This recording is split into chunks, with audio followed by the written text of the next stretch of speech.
Hello there and a very good evening. This is Primetime News here on TV1 for the News First team. I'm Zaimal Ratnayaka. Today is the 29th of June 2023.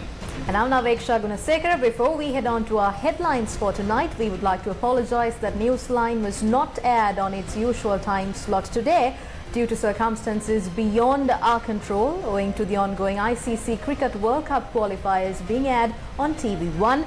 However, you can watch Newsline tonight immediately after Primetime News. And now let's take a look at our headlines for tonight.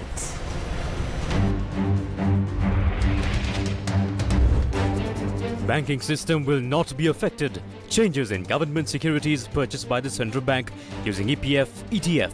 CBSL governor presents plan for debt restructuring. Debt optimization plan presented to the Committee on Public Finance. Proposal passed prohibiting the leader of the opposition from speaking at the committee meeting. SJB clarifies stance on debt restructuring plan, says it is against it. $700 million to Sri Lanka from the World Bank. Air Vice Marshal Udeni Rajapaksa appointed Commander of the Air Force. New chairman appointed to the Election and Human Rights Commissions. In tonight's top story, Governor of the Central Bank Dr. Nandalal Veerasinghe today announced the local debt restructuring plan for $19.8 billion of debt. He stressed that the process will not have an impact or rather an adverse impact on the banking sector. The Governor of the Central Bank said that under the program, only government securities purchased by the Central Bank and sureties purchased by the EPF and the ETF will be restructured. A special media briefing was held at the President's Media Centre today to provide an explanation regarding the debt restructuring process. The media briefing was attended by the Governor of the Central Bank, Dr. Nandalal Veerasinghe, Treasury Secretary Mahinda Siriwardana, Deputy Treasury Secretary A.K. Senaviratna and President's Senior Advisor on Economics, Dr. R.H.S. Samaratunga. ඉවත් කරන්න ගත්තොත් bank රන් කියලා කියන්නේ ඉකොනොමිකම collapse වෙනවා ආර්ථිකයම කඩාවැටෙන දෙයක් ඒක නිසා පළවෙනිම උත්සාහය බැංකු පද්ධතියට හානියක් නොවේ තැන්පත් කරුවගේ මුදල් If the banks are at risk and depositors withdraw their money or make a run on the banks, the entire economy will collapse. Therefore, our first attempt is not to damage the banking system and protect the deposits of depositors. Protecting these deposits is important for the preservation of the economy and society. That is the first thing. That is why we said that we must not touch the banking system. Therefore, we will not do anything to the banks. There are funds that are paying less taxes than banks like the Superannuation Fund and the EPF. All the bonds of private bondholders will be repurchased by the government and new bonds will be issued. යෝජනා කරලා තියෙන්නේ අර step down කූපන් කියලා. තියෙන bonds ඔක්කොම නැවත රජයට අරගෙන අලුතෙන් බොන්ඩ් සීරීස් ඉෂුව කරනවා. Sri Lanka's total public debt stands at $35.4 billion. $11.4 billion have been obtained as short-term treasury bills. The value of the long-term treasury bonds stands at $24 billion. The domestic debt restructuring plan has proposed for 62.4% of treasury bills purchased by the central bank to be converted to long-term loans. Hence, they will be converted to treasury bonds. In addition, it has also been proposed to reissue the securities purchased by superannuation funds, including the EPF and ETF. A majority of securities bought by these funds are treasury bonds. 36.5% of treasury bonds have been purchased by the EPF. The government has proposed to reissue these bonds through the debt restructuring plan. Issue කරනකොට 2025 වෙනකම්ම 112ක් කූපන් හම්බ වෙන විදියට. එතකොට 112 The bonds that will be issued newly will provide coupons of 12% until 2025. From there on, coupons worth 9% will be provided. When considering the EPF, which is the largest fund, a return of 9% will be given over the next few years. We know those who are eligible for the EPF can view their balance every 6 months through the statement. We also mentioned the interest received on the balance in the fund. We will assure that the 9% interest will be paid at least over the next 2 to 3 years. Thereafter, based on investments and return and considering the inflation, if inflation is at 5%, we believe we can continue to provide 9% in the long term, so that 9% contribution will be protected. The next most important point is the balance of your EPF statement will not reduce. The balance you have will remain. The return to be received in the future at 9% will also be assured. The government has also given a guarantee that if such reduction is to occur, it will be financed by the Treasury. We believe such a reduction will not occur. ප්‍රතිලාභය 109 සහතික කරනවා. તો රජයේ පැත්තෙන් සහතිකයක් දීලා තියෙනවා. යම් කිසි ආකාරයකට ඒක අඩු වෙනවා නම් 109 යම් කිසි ආකාරයක අඩුවක් වෙන්නේ නැහැ කියලා අපි විශ්වාස කරන්නේ. වුණොත් භාණ්ඩාගාරයේ පැත්තෙන් ඒ අඩුව පුරවනවා කියන එක තමයි මේක වැදගත්ම. Yet another proposal made is to impose a tax of 30% on superannuation funds that do not agree with the plan. ඒතර මේක සහභාගී වීම ධර්මවත් කිරීම සඳහා In order to encourage parties to join this process, we have given them a choice. Those who do not join this must pay a 30% tax instead of 14%. අනිත් අය බදු ගෙවන 114 වෙනුවට 30ක් ගෙවන්න පුළුවන්.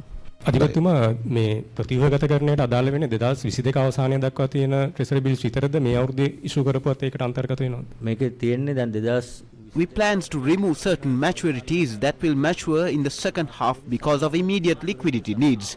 All bonds before that date will be included. අවශ්‍යතාවල තියෙනවනේ දැන් EPF එකට පරණ ඒ කියන්නේ මේ දිනයට කලින් ඉෂු කරපු සියලුම බොන්ඩ්ස් මේකට අයිති.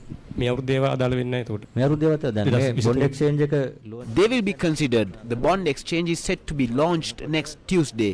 All outstanding bonds will be included. From those bonds held by banks and other holders will be excluded, but bonds in superannuation funds will be included. Why were banks excluded from the debt restructuring process? Speaking on the matter today, the central bank governor noted the tax percentage charged from the banking system, which was at 39%, has been hiked beyond 48%.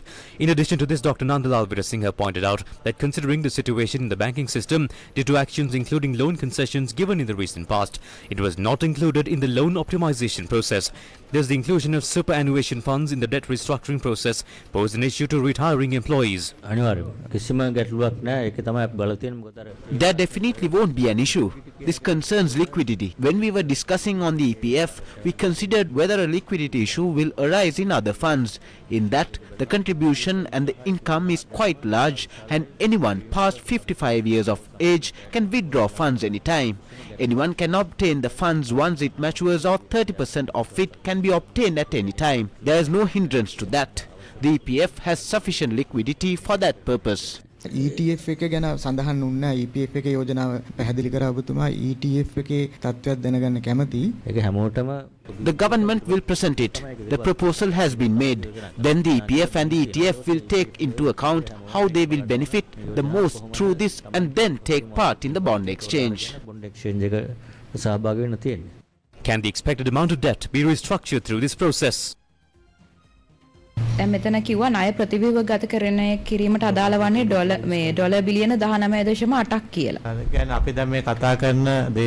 The portion regarding domestic debt restructuring stands at 19.8 billion when mentioned in dollars. It is roughly 6 trillion when mentioned in rupees. 3.5 trillion falls under superannuation funds. That is the part we are talking about. EPF, ETF අර ඔක්කොම superannuation තියෙන ඒ කොටස ඇතුලේ.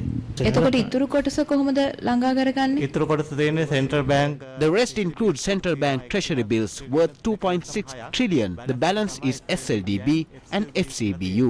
If you were going to safeguard the banks, why did you create there was an impression created that there'll be a run on the banks and extend with the 5-day holiday. Was that a misunderstanding? When these things are announced, and there could be a lot of speculation, manipulation in the markets if markets are kept open. So that's the main reason why Friday was announced as a holiday, because all approval will be obtained after the parliament approval. In between there will be a lot of discussion, but obviously proposal is out, is a proposal. Not yet approved by the parliament properly in legal terms. So until then, there could be a speculation because those are market trading. In one hand, treasury bonds can be traded in the market, and on the other hand, bank stocks can be traded in the market on the speculation and manipulation. So just to prevent that kind of a market panic, speculation, stabilize the markets, that's the reason we wanted to announce Friday as a holiday, that markets would not function. That's the only reason, nothing to do with the banking system concerns or stability. So why we announce because there's a lot of speculation even before that there will be an impact on public deposits, a lot of inquiries about whether they need to withdraw their money from the banks. Just to settle those concerns, that's why I came out and explained the reason. Meanwhile, the local debt optimization proposal was discussed today before the Committee on Public Finance. The meeting was chaired by Chairman of the Committee on Public Finance, Dr. Harsha De Silva. Stakeholders on the matter, including the Central Bank, Employees Provident Fund, were also summoned before the Committee on Public Finance today. Committee will meet once again tomorrow. Committee on Public Finances will arrive at a final decision upon completing discussions with the relevant key individuals. The main point of opposition with regard to the EPF was the fact that it is the people's money that is in the fund, and that's what has been lended to the people. So when restructuring debt, which parties should agree? The members of the Monetary Board say that all the decisions with regard to these investments were taken by the Monetary Board. So this decision should too be taken through the Monetary Board.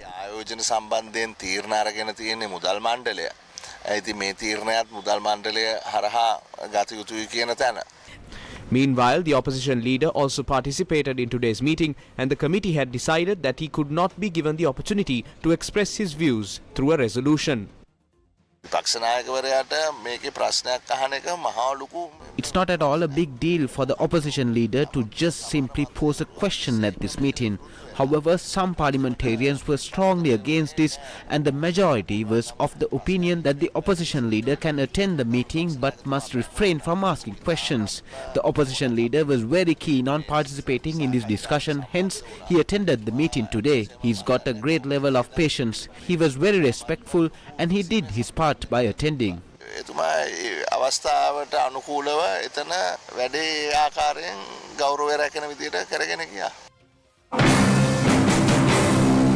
The Samik Jana Balawegi expressed their stance on the debt optimization plan. 99% of the investment of the Employees Provident Fund is in the bond market. Then they receive an interest of 9%. While keeping their operational profit and administrative expenses, the employee who has invested does not get 9%. This decreases further. There are 25%, 30%, which the wealthy in Colombo have invested on high interest rates for a long period of time as well. This was also done at 24%. I believe it was 24% just last week. It is one way for the wealthy and another for the common man, as the opposition of the people. How can we agree to that? Obviously, the common man is affected badly by this. Can we agree to this then? Harsha De Silva, who told us the same. ආමාන්‍ය සේවකයන්නේ බඩට වදින්නේ මේකෙන්. එතකොට අපිට පුළුවන් ද අත උස්සන්න. දැන් අපේ පක්ෂයේ ආර්ථික මේ වසුරන හර්ෂ ද සිල්වා මොක අපිට කිව්වා. Former President Maithripala Sirisena expressed his views on debt restructuring in Jaffna today. Domestic debt restructuring is scheduled to be debated in Parliament next Saturday and Sunday. It is only following this discussion that we will be able to know all the facts of this bill. We have not seen the bill that will be presented to the Parliament in its entirety. After that bill comes into discussion, we will discuss this internally within the party and stand with the people. We will proceed accordingly. Since we do not know the specifics of the bill, we cannot come into a conclusion as of yet. අවසාන නිගමනයකට අපි තාම එළමිලා නැහැ. The Freedom People's Congress also spoke in this regard today. The government is attempting to say that domestic debt restructuring will not harm the country.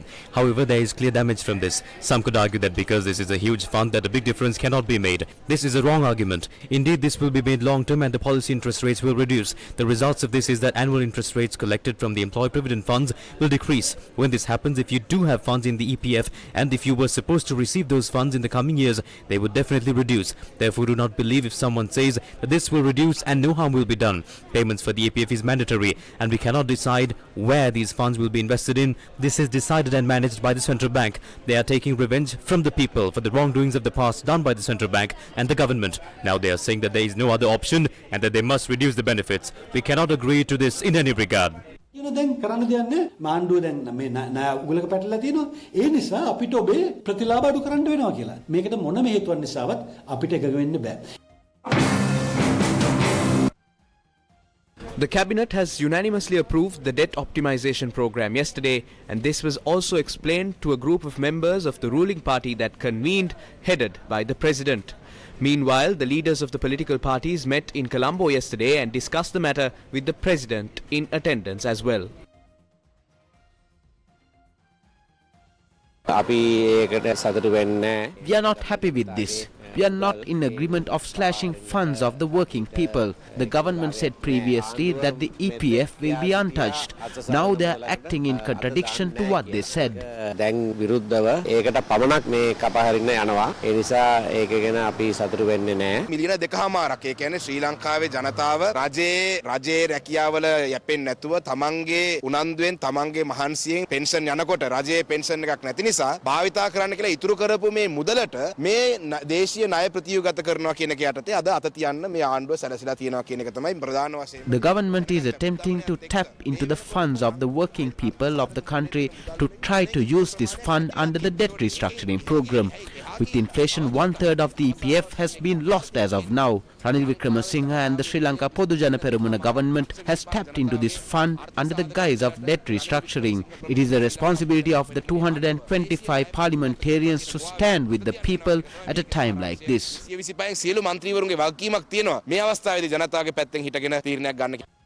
The debt restructuring process is to be discussed in Parliament on Saturday.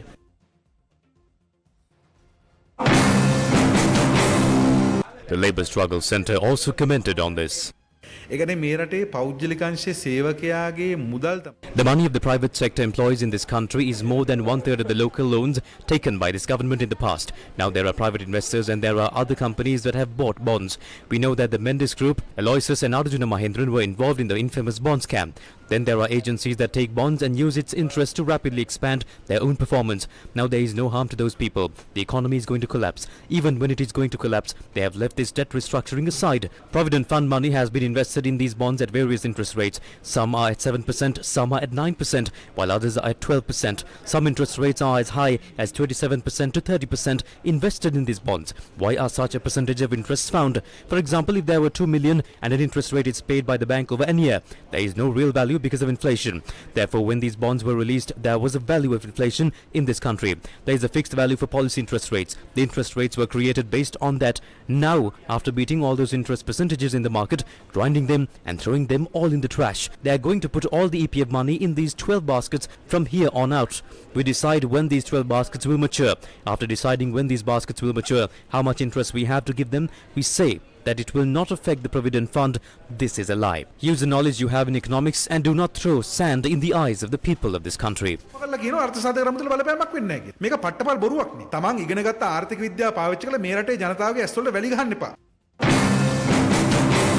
Meanwhile, several other trade unions convened a joint press conference today and expressed their views on the debt optimization plan. We were threatened that if the EPF was not included in this debt restructuring process, that more taxes would be added. Is it ethical to form a law to slash the right given to manage and control these funds of those who are not eligible for pension payments? Therefore, we would like to tell Nandalal, do not prepare yourself to steal the money of the people in this country by bringing in various bills. Do not try to sacrifice the money belonging to the employees of this country. The central bank's responsibility is to administer the money, and you must not pave paths to rob it.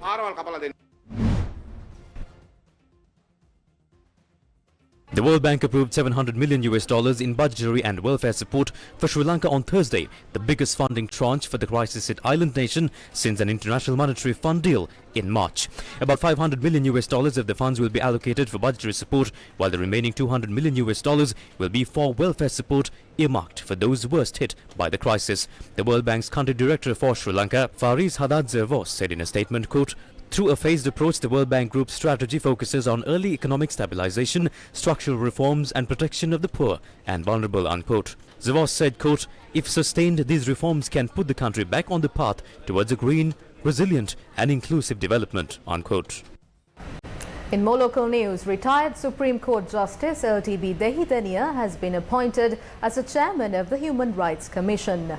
The appointment was made by the President based on the recommendations made by the Constitutional Council. RMA El Ratnaika has been appointed as the new chairman of the Election Commission. RMA El Ratnaika had previously served as an assistant commissioner at the Election Commission. MA Padmasiri, Chandravansa Pereira and Amir Mohammad Faiz have been appointed as other members of the Election Commission. Retired Supreme Court Justice LTB Dehidania has been appointed as the chairman of the Human Rights Commission. Nimal Punjiheva, Tayamutu Thanaraj, Professor Fatima Farzana Hanifa and Dr. Gihan Gunatilaka have been appointed as its other members. These appointments were made by the President based on the recommendations by the the Constitutional Council. Meanwhile, Air Vice Marshal Udeni Rajapaksa has been appointed as the new Air Force commander with effect from tomorrow. He will be appointed the 19th commander of the Sri Lanka Air Force. President Ranil Wickremesinghe has appointed Air Vice Marshal Udeni Rajapaksa to the position of Air Force commander while promoting him to the rank of Air Marshal. Currently, he serves as the Chief of Staff of the Sri Lanka Air Force. Air Vice Marshal Udeni Rajapaksa is a past pupil of the Bandaravatta Parakrama Vidyalaya and Bandaranaika Vidyalaya in Gampaha. Later, he attended Ananda College in Colombo. Air Vice Marshal Udeni Rajapaksa, who was a student of the 9th intake of the General Sir John Kotalavala Defence University in 1988, enlisted in the Sri Lanka Air Force in 1990 as a pilot. During his service, he has served as a fighter pilot as well as a transport pilot. Taking a look at some news from overseas, at least 150 people are arrested across France in a second night of violence triggered by the fatal police shooting of a 17-year-old driver. The teenager named Nahil M was shot at point-blank range as he refused a traffic stop and drove away. In Nanterre, where Nahil was shot, vehicles were set on fire and police fired tear gas to disperse protesters. In the Mons-en-Barol suburb of Lille, people broke into the town hall and started fires. The French Interior Minister called the incident, quote, a night of unbearable violence against symbols of the Republic, unquote. French President Emmanuel Macron held a crisis meeting and called the violence unjustifiable. U.S. Coast Guard says presumed human remains have been found within the wreckage of the Titan submersible. Pieces from the sub, which imploded on a deep dive to the Titanic, were unloaded in St. John's, Canada on Wednesday. Officials say the sub's landing frame and a rear cover were found among the debris. The Coast Guard said in a statement that U.S. medical professionals will conduct a formal analysis of the presumed remains. The agency is in the early stages of an investigation into the causes of the disaster. The Coast Guard's Marine Board of Investigation, the MBI, will transport the evidence to a U.S. port for further analysis and testing. MBI Chair Captain Jason Nabar said in a statement that there was still a substantial amount of work to be done to understand the factors that led to the catastrophic loss of the Titan and help ensure a similar tragedy did not occur again. According to foreign media, the debris brought ashore on Wednesday appeared to include at least one titanium main cap, the sub's porthole with its window missing, as well as a titanium ring, landing frame and the end equipment bay. Taking a look back at some news concerning Sri Lanka, the European Parliament session began today to examine whether the GSP Plus relief will be continued for Sri Lanka. Matters regarding human rights in Sri Lanka were discussed during this session as well. 10. Exchange of views on human rights situation of Sri Lanka in the context of the GSP review.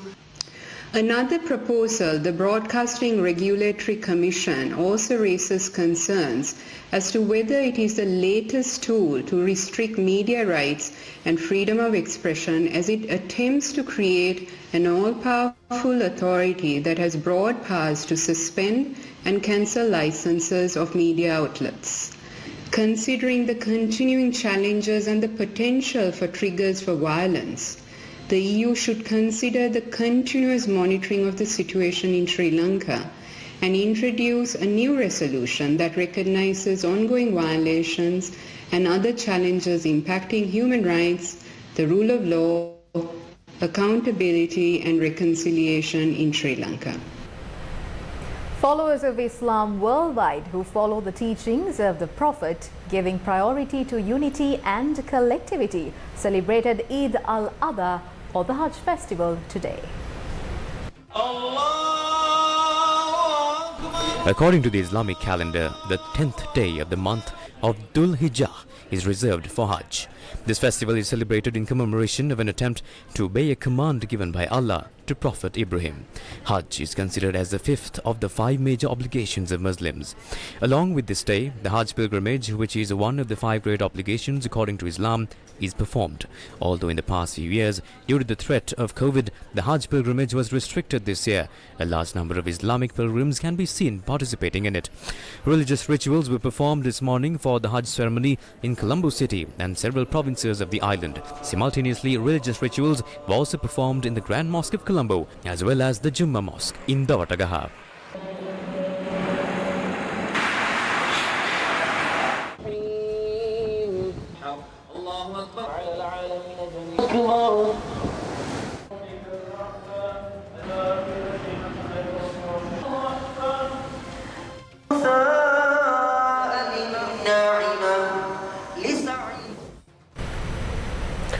Suva Arana, the first pediatric palliative care centre in Sri Lanka, was opened earlier today. Suva Arana, a place for healing, is a place where free housing, boarding and lodging is given for children who are undergoing cancer treatment. Cancer not only destroys lives, it destroys livelihoods. It's hard to see anyone fight this dreaded disease, but especially a child. After all, childhood is supposed to be this carefree, fun-loving period of your life.